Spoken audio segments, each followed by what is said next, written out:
Pada kali ini kita review market yang terjadi kemarin. Sebetulnya ada beberapa data yang terlihat cukup signifikan penggerakan harga. Pertama, masalah counseling jam 15.30 itu diumumkan PMI Chip Service bagian jasa-jasa dari Purchasing Manufacturing Index itu terlihat cukup bagus meskipun berada di bawah forecast. 58.3 masih dalam forecast 58.3, ternyata yang keluar adalah 57.7, dari bulan lalu terbaca 58.6. 57.7 masih dalam batasan kontraksi, dalam arti kata masih terjadi peningkatan dari bagian service PMI di Inggris.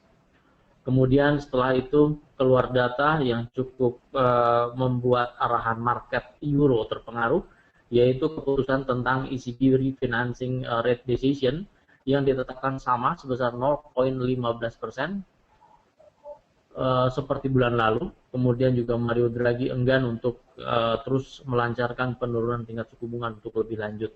Kemudian ECB deposit rate yang terbaca juga tetap sebesar 0,10 minus menjadi minus 0,10.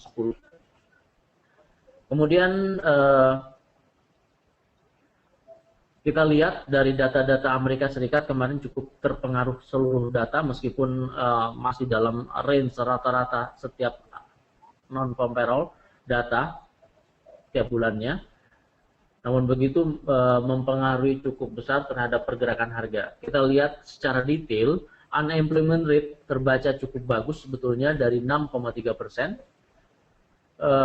yaitu keluar 6,1%. 6,3% tetap dipertahankan selama 2 bulan sebelumnya. Namun kemarin dilaporkan cukup positif, yaitu sebesar 6,1% terjadi penurunan. Optimistik juga terlihat di data-data non-farm payroll. Bulan lalu terbaca 224.000. Kemudian kemarin atau tadi malam terbaca cukup signifikan kenaikan sebesar 228. Kemudian juga government payroll juga meningkat dari 0 menjadi 26.000 pembacaan di government payroll. Kemudian kita melihat dari data-data manufaktur juga terjadi kenaikan dari 11.000 menjadi 16.000 peningkatan di manufacturing payroll. Kemudian jobless claim data setiap hari Kamis terbaca juga cukup sedikit kenaikan dari 313.000 menjadi 315. Namun data-data ini masih tetap dipatahkan oleh bagusnya data-data terhadap non-farm payroll yang ditarik menjadi hari Kamis berhubung pada hari Jumat ini adalah hari Independence Day Amerika Serikat. Kemudian terbaca juga dari tingkat produktivitas, yaitu average hourly earning yang terbaca. Average hourly earning terbaca sebesar 0,20% dari 0,21%. Nah, data-data non-farm payroll ini, data-data pada hari Kamis kemarin juga membawa pengaruh cukup bagus terhadap peningkatan dari nilai dolar yang terjadi. Kemudian juga kebijakan optimis terlihat, nampaknya akan terlihat pada hari Senin dan selanjutnya terhadap data-data Amerika Serikat. Kemudian langsung terhadap market, kita lihat pergerakan langsung secara teknikal. Dolar, ya, dolar. Daily chart masih menunjukkan koreksi, namun begitu secara short term terlihat kemarin terjadi kenaikan yang cukup signifikan terhadap range sendiri, terjadi 360 pips yang terjadi. Kemudian kemarin juga telah terjadi breakout pada channel bullish di 80.94. Indikasi lanjutan terlihat di sini. Indikasi lanjutan ternyata telah mencapai target utama yaitu di 261% dari Fibonacci, yaitu di 80.30. Ya, 80.30. Kemudian di sini juga terlihat potensi koreksi juga masih terlihat untuk peningkatan di dolar indeks di 80.17. Kemudian untuk medium term ternyata masih terus di sini ada resisten yang cukup patut untuk diamati, yaitu di 80,33. Secara kesimpulan, dolar indeks masih dalam keadaan peningkatan di dalam koreksi. Kemudian di euro dolar, nah ini terlihat juga di euro dolar, setelah penetapan tingkat suku bunga sebesar 0,15%, Mario Draghi juga menyatakan tidak akan menurunkan tingkat suku bunga lebih lanjut, ternyata membawa pengaruh yang cukup signifikan terhadap pergerakan dari euro dolar. Di samping euro dolar sendiri, penurunan juga dibantu oleh peningkatan terhadap dolar, sehingga tadi malam terjadi harga terendah untuk kemarin di 1.35953. Saat ini kecenderungan euro dolar 1 jam masih dalam taraf penurunan. Target sementara di 1.35953 untuk posisi short trading jangka pendek. Kemudian di sini juga cukup bagus untuk resisten terbaca yang merupakan hasil dari refleksi, ya, hasil dari refleksi dari support sebelumnya ternyata cukup ampuh di sini di kisaran 1.36996. Target lanjutan terlihat untuk daily di 1.35382 untuk pergerakan euro dolar. Kemudian di pound sterling, setelah mengalami penurunan sebetulnya kemarin pada pembacaan manufaktur service, namun untuk tren jangka pendek, jangka menengah dan jangka panjang masih terus mengalami kenaikan. Saat ini pound sterling berada di level 1.71642. Target lanjutan nampaknya akan terjadi. Ya. Nah ini sekarang terlihat support become resistance, resistance become support yang cukup ampuh juga terjadi di pound sterling di 1.71612. Kemudian target lanjutan nampaknya akan menjemput di angka tertinggi pada tanggal 2 bulan Juli kemarin, yaitu di kisaran 1.71445.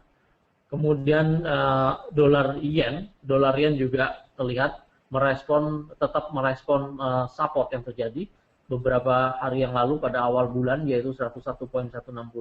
Kemudian saat ini target yen sendiri masih di kisaran 102.714 untuk penguatan dolar yen. Kemudian dolar Swiss terlihat peningkatan tadi malam terhadap dolar ternyata membawa pengaruh terhadap pendekatan dari dolar Swiss ke arah 0.89506 terhadap koreksi di dalam tren yang terjadi, yaitu tren down. Koreksi maksimal dolar Swiss terbaca di 0.89538. Kemudian komoditi, ya, komoditi ternyata di minyak, langsung terhadap minyak, ada berita bahwa Libya telah merebut kembali ladang minyak yang dikuasai oleh pemberontak, kemudian dibukanya kembali ekspor terhadap Libya, sehingga membawa pengaruh terhadap penurunan minyak secara lanjutan. Secara teknikal juga terlihat harga yang terjadi breakout di 104.07, menjadikan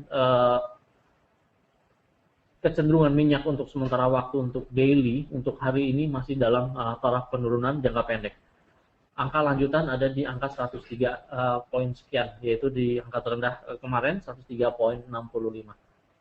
Kemudian di emas juga terjadi penurunan setelah tingkat optimistik data Amerika Serikat keluar cukup bagus, ditandai dengan data-data tenaga kerja yang cukup bagus. Kemudian data unemployment rate juga cukup bagus, 6,1% dari 6,3% yang telah dipertahankan selama 2 bulan, membawa pengaruh terhadap pergerakan harga emas ini cenderung turun.